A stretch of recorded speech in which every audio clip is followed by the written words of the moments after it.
Hey guys, this is Bix. Welcome to Mentoring Monday. Big topic today. I'm always searching for that topic that will help you become more successful, be happier, and to get more out of life. There's one quality that if we have it, we have a much better chance of succeeding and being happy in just about every aspect of our life.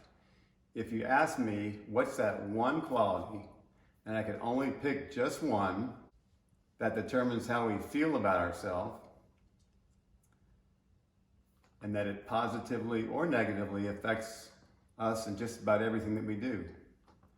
What would that be? Any guesses? Well, self-esteem. So today's topic is how to build self-esteem. It's going to be a two-part topic.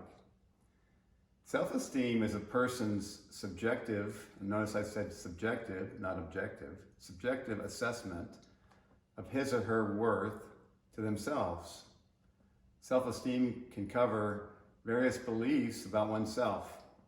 Some examples of low self-esteem are, I'm not loved, I'm worthless, I'm a failure, I can't, nobody will hire me. And examples of high self-esteem beliefs are, I am beautiful, I am strong, I am confident, I am loved, I can do just about anything I set my mind to. The physiological states of self-esteem include sadness, shame, guilt, triumph, joy, and happiness. The more we believe that we are worthy of happiness and good things in life, the more self-fulfilled we will be. When we don't believe we are worthy of these things, our ability to enjoy them can suffer. When we start to doubt what's important in life, we tend to do less of it. So where does self-esteem come from? Our self-esteem develops as we grow from childhood to adulthood. It's affected by the image we build for ourselves through experiences with people and different situations.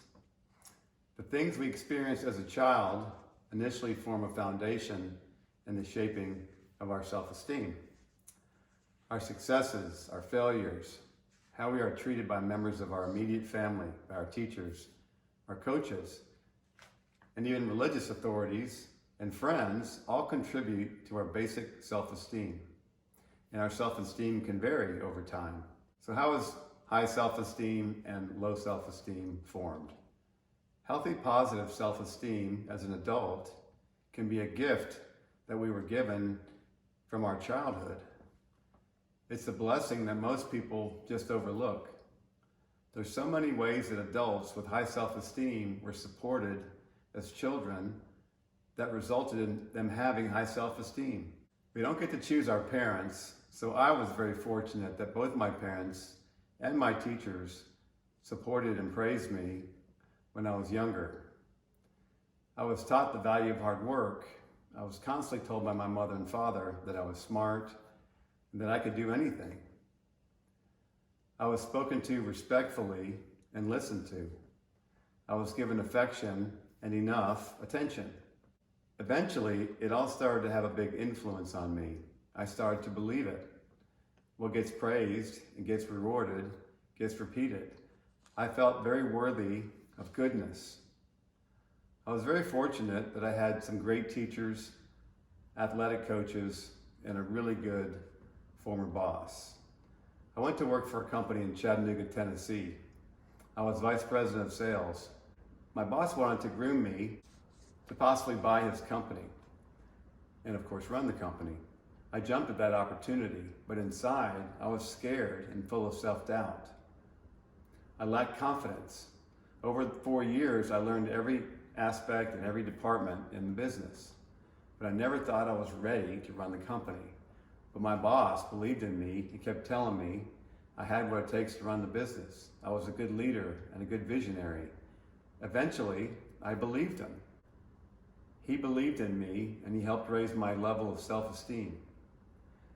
My mother passed away about 2 years ago, and my father is probably living the last months of his life. I appreciate them even more for all they did for me to help me become the person that I am today. Thanks to them, I have a very healthy level of self-esteem. The reason I tell you this is not to brag or to boast about myself,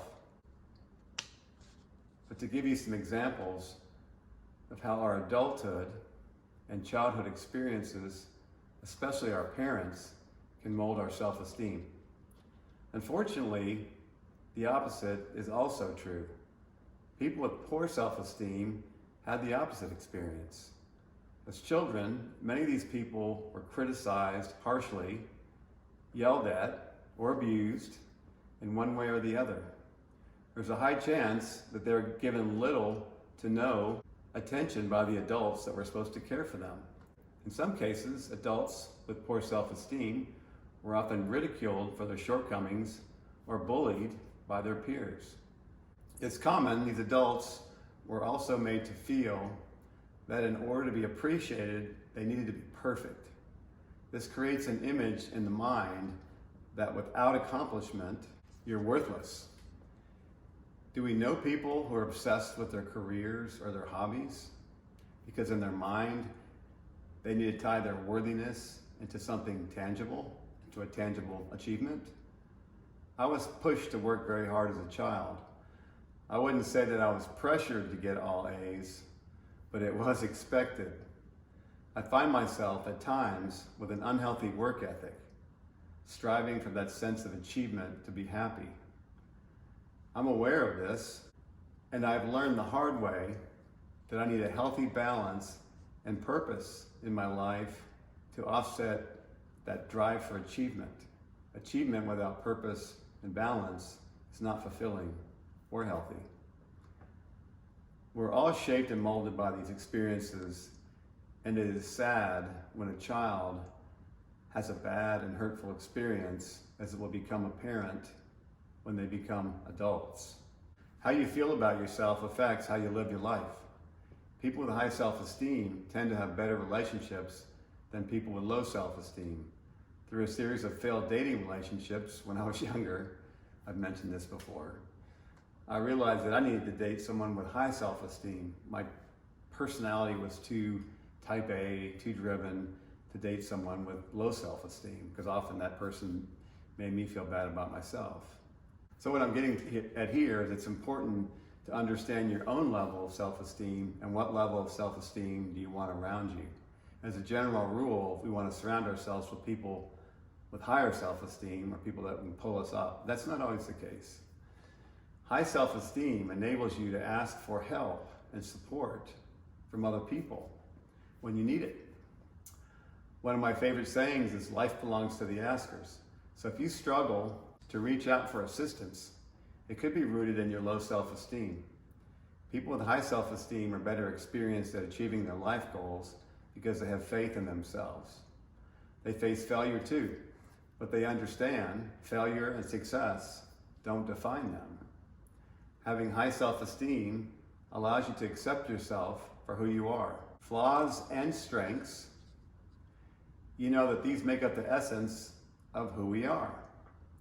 Have I made it obvious that we need to constantly work on our self-esteem? To build better relationships, careers, and health to achieve goals, we must first understand that we are worthy of these things. That understanding comes from building high self-esteem. If you had a terrible childhood, it does not mean that you are doomed.